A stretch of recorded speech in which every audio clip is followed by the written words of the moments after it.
नमस्कार दोस्तों। नोएडा में युवराज चले गए और सामने खड़ा सिस्टम सोता रहा, क्योंकि सिस्टम सोता रहता है, क्योंकि हम भी सोए रहते हैं। ये कोई नई बात नहीं है कि सिस्टम ने आपकी नहीं सुनी। सिस्टम हमेशा से ऐसा रहा है और उसको जगाना पड़ता है। क्योंकि हम भी सोए हैं तो सिस्टम भी सोया हुआ है। जगह जगह से, गांव से लेकर शहर तक सड़कें टूटी पड़ी हैं, हम सोए हुए हैं। जगह जगह कूड़े के ढेर लगे हुए हैं और हम सोए हुए हैं। स्ट्रीट लाइट खराब है, हमें कोई फर्क नहीं पड़ता।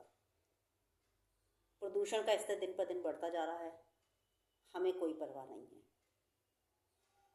क्योंकि ये काम सिस्टम का है और सिस्टम सोया हुआ है और साथ में हम भी सोए हुए हैं। कल सुभाष चंद्र बोस जी की जयंती थी। एक कविता पढ़ी थी, वह खून नहीं किस काम का जिसमें कोई उबाल न हो। कहाँ आता है हमारे खून में कभी उबाल? ऐसा भी नहीं है नहीं आता है। हमारी गाड़ी किसी से टकरा जाए तो हमारे खून में उबाल आता है। हमारे पड़ोस का कोई व्यक्ति हमारे बच्चे को कुछ कह दे तो हमारा गुस्सा सातवें आसमान पर चढ़ जाता है। डिलीवरी बॉय जो 10 मिनट का टाइम देने के बाद अगर 3-4 मिनट लेट हो जाए तो हमारा गुस्सा दुगना उबल जाता है। तो हमारे गुस्से में उबाल आता है, हमारे खून में उबाल आता है।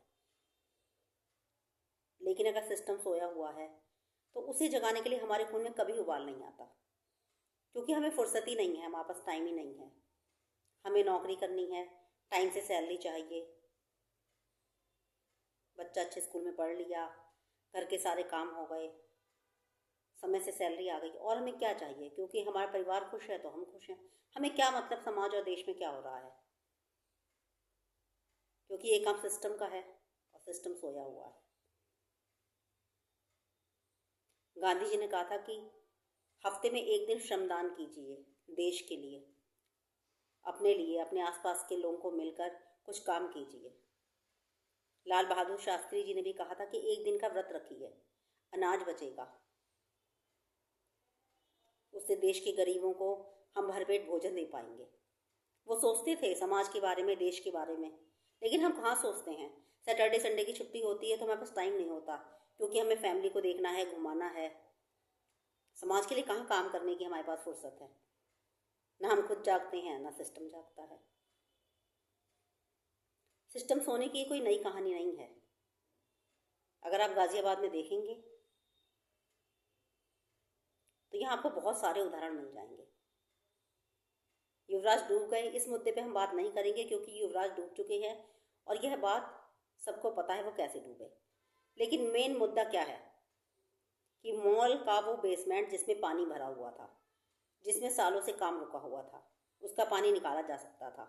अगर वो सूखा रहता तो ये हादसा नहीं होता और युवराज नहीं डूबते। लेकिन ऐसे हमारे हर जगह ऐसे बेसमेंट हैं जहाँ खुदाई अवैध रूप से हुई है, उनमें पानी भरा हुआ है, हमें उसे देखने वाला कोई नहीं, क्योंकि सिस्टम सोया है, हमें फुर्सत नहीं है और हम भी सोए हुए हैं। गाजियाबाद की प्रतीक ग्रैंड सोसाइटी सिद्धार्थ विहार में है।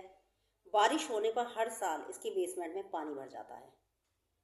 पिछले साल ज़्यादा बारिश होने पर नाले की एक दीवार टूट गई। पड़ोस में एक कंस्ट्रक्शन काम चल रहा है, उसके बेसमेंट की खुदाई में पानी भर गया। वो पानी प्रतीक ग्रैंड सोसाइटी के बेसमेंट की दीवार छोड़कर बेसमेंट में आ गया।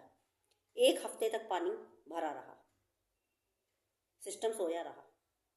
उसे पता नहीं था कि पानी कैसे निकालें, उसके पास बड़े बड़े पाइप नहीं थे, उसके पास कोई ऐसा इंतजाम नहीं था कि पानी को कैसे निकाला जाए।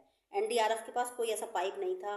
आसपास के राज्यों से, जिलों से संपर्क कर कर पानी बाद में, मतलब मशीनें मंगाई गई, उनसे बात की गई, तब जाके 1 या 2 पाइप मिले, उसके बाद वो पानी निकला। लोगों की करोड़ों की गाड़ियाँ, लाखों की गाड़ियाँ डूब गईं। उन्होंने मुआवजे की मांग की, लेकिन अभी तक कुछ नहीं हो पाया, मामला लंबित है, क्योंकि सिस्टम सोया हुआ है।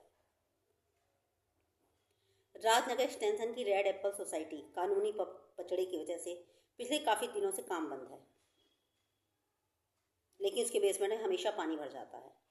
पिछले साल जब ज़्यादा बारिश हुई, उसमें पानी भर गया, लोगों ने हंगामा किया तो उसके पानी को निकाला गया। लेकिन वहाँ हमेशा पानी भरा रहता है। मक्खी मच्छर से लोग, आसपास की सोसाइटी के लोग परेशान रहते हैं क्योंकि सिस्टम सोया हुआ है। आप शिकायत करेंगे तो वो सुनेंगे नहीं, क्योंकि किसी के पास टाइम नहीं है। हम सोए हुए हैं, सिस्टम सोया हुआ है, सिस्टम को जगाने वाला कोई नहीं है। क्रॉसिंग रिपब्लिक की Ansal Sushant Aqua Polis society. Basement की अवैध खुदाई, आसपास बहता नाले का पानी, सीवर का पानी हमारे देश में कहीं भी जाता है क्योंकि उसे देखने वाला कोई नहीं। पिछले साल बेसमेंट के पास की जो है ज़मीन धंस गई, 5 गाड़ियाँ उसमें धंस गईं, कई दोपहिया वाहन धंस गए। बिल्डर पर FIR हुई, लेकिन अभी तक कोई समाधान नहीं निकला क्योंकि सिस्टम सोया हुआ है और हमारे पास फुर्सत नहीं है। हमें फुर्सत है सिर्फ टाइम से सैलरी आने की, अपने काम की, क्योंकि हम पूरी तरह स्वार्थी हो चुके हैं। हमें कोई मतलब नहीं समाज में क्या हो रहा है, देश में क्या हो रहा है, पड़ोस के घर में कोई क्यों परेशान है, क्योंकि हमारा परिवार खुश है तो हम खुश हैं। बात करते हैं हम विदेशों की। कई विदेशों में लोगों को सिविक सेंस सिखाया जाता है, लेकिन हम खाते भी वही हैं, फेंकते भी वही हैं। सड़क पे चलते हुए हम गुटखा थूकते हैं क्योंकि सिस्टम सोया है, हम भी सोए हुए हैं।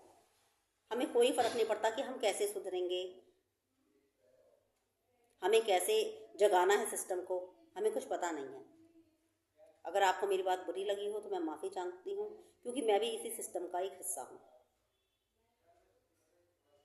लेकिन अगर सिस्टम को जगाना है तो सबसे पहले आपको जागना होगा, अपने कर्तव्यों का पालन करना होगा, तभी आप ये कह पाएंगे कि सिस्टम सो रहा है।